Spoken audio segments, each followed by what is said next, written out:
보신 것처럼 연말 들어 부동산 시장이 얼어붙으면서 앞으로 집값 전망을 놓고 의견이 엇갈립니다.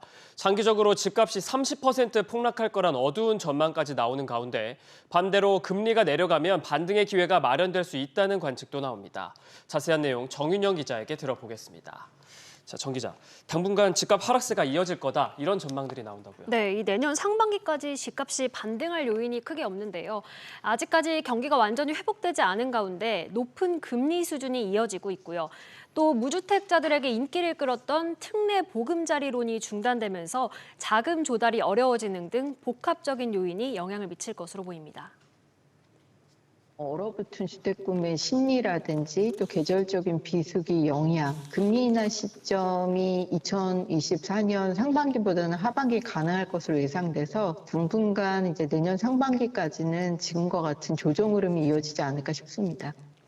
고금리 기조가 길어지면 감당하기 힘든 수준까지 떨어질 수 있다 이런 관측도 있다고요. 네, 이 한 증권사가 이 역전세난 확산과 이자 부담 가중으로 내년도 집값이 서울 수도권을 중심으로 5% 이상 떨어질 수 있다고 전망했는데요. 특히 장기적으로 현재의 높은 금리가 유지될 경우에는 최대 30%까지도 집값이 떨어질 수 있다고 전망했습니다.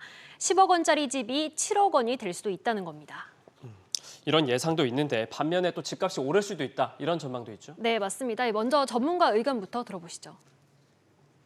공급 축소로 인한 수요 증가로 가격이 상승할 것으로 예측이 됩니다. 전국적으로는 1% 내외의 상승이 예상되고 네, 특히 내년도 부동산 시장의 가장 큰 변수는 금리의 변화입니다. 최근 미국 연방준비제도가 금리 인하를 예고한 가운데 한국은행도 내년 2분기 정도에 금리를 내릴 것이란 관측이 나오는데요.